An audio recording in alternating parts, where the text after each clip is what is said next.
E assim que o avião pousou aqui em Guarulhos, a gente viu aquela notícia de possíveis ataques terroristas que estavam sendo planejados aqui em São Paulo, né? O que você sabe sobre isso? O que a inteligência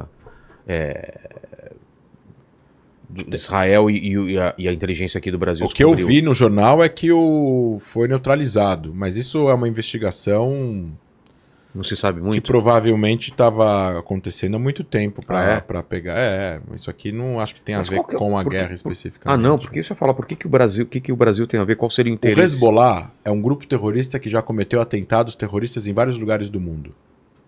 Eles já tentaram matar o embaixador saudita nos Estados Unidos, eles já cometeram um atentado na Bulgária contra turistas israelenses, mataram 8. Eles perpetuaram, junto com o Irã, os 2 atentados em Buenos Aires, que destruiu a embaixada de Israel e atacou a AMIA, que é uma entidade judaica matando mais de 80 pessoas. O Hezbollah tem vastas redes de contatos com grupos de criminosos ao redor do mundo. Tráfico de drogas, tráfico de armas. Então eles têm uma vasta cooperação com os Zetas, que é um cartel no México, para poder ajudar eles a dar know-how de construção de túneis para eles entrarem nos Estados Unidos em troca de dinheiro ou armas, e com o PCC. Pelo menos até pouco tempo atrás. Não tenho certeza se isso ainda existe hoje. O Hezbollah opera no que interessa a ele para trazer dinheiro para o grupo. Né? Para o grupo e para os seus interesses, que não são os interesses do Líbano. É, Né? entendi. Fala, Paquito. Ó, o Matheus Augusto, ele pediu para você falar sobre a Nakba, a tragédia palestina, que ele disse que foi quando milícias de Israel expulsaram os palestinos de suas casas. Sim. A Nakba, catástrofe em árabe, é considerado para os palestinos a catástrofe que foi a criação de Israel, que foi, na verdade, o que decorreu depois da criação de Israel. Israel, quando declara a independência em 48, começa uma guerra de independência, né? Líbano, Síria, Jordânia, Egito e Iraque. Tentaram impedir a fundação do Estado. Eles entraram, invadiram a região, que se transformou em Israel. Existiam combates em volta de cidades, vilarejos e tal. Além disso, estava rolando uma guerra civil já há 6 meses, porque a partilha da Palestina foi feita em 29 de novembro de 47. Foi aceita, não implementada, porque a Liga Árabe rejeita. E desde então começou milícias palestinas, milícias árabes contra milícias judaicas. Né? Na época eram milícias judaicas contra milícias árabes. A palavra Palestina ainda não era usada naquele momento.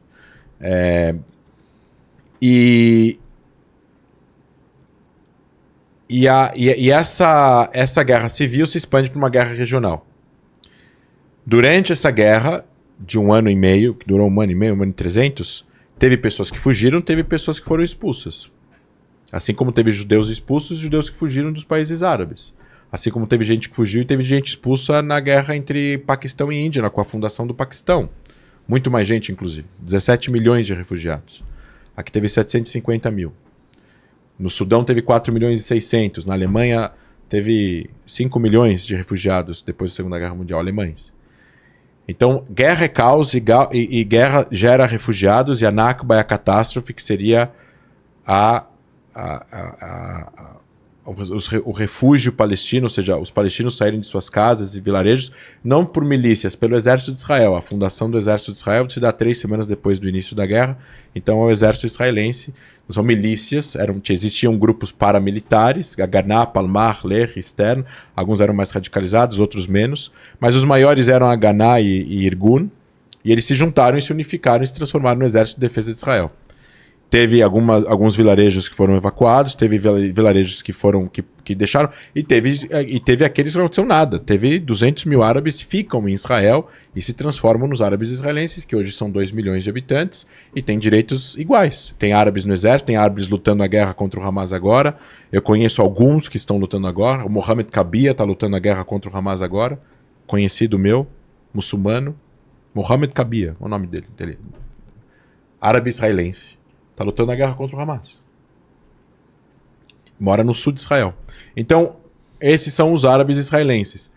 E eu já escutei uma teoria, só para ilustrar um pouco, que no início da palavra Nakba, em 48, a Nakba era usada para significar a catástrofe de não ter aceito a partilha.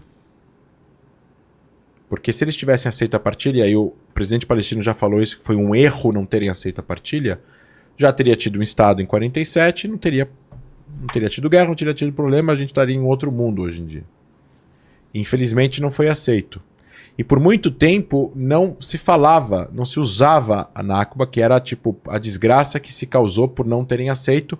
E não foi só eles, foram lideranças de outros países árabes, estavam bem longe da região, que também tomaram a decisão por eles.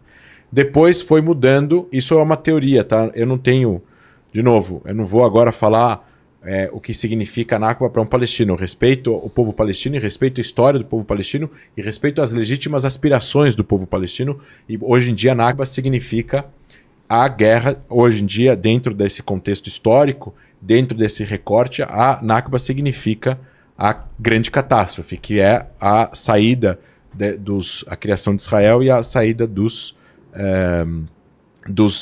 refugiados, da expulsão dos 750 mil foram em torno de 30, 50, não se sabe exatamente. Os historiadores que estudam isso se debruçaram sobre esses documentos militares. Eu estudei os historiadores, eu não estudei os documentos. Os documentos militares de 98 que foram abertos foram estudados por historiadores, Benny Morris e outros. Eu estudei os historiadores. E existe uma divergência entre 30%, 40%, 50% da população que saiu árabe refugiada, de quantidade de pessoas que foram expulsas e pessoas que fugiram porque escutaram no rádio do Egito para sair ou porque fugiram antes de 41. Antes de estourar a guerra, teve gente que fugiu, de 46, 45 e tal. Então, teve gente que fugiu antes, teve gente que fugiu durante, teve gente que fugiu depois que a guerra começou e por aí vai.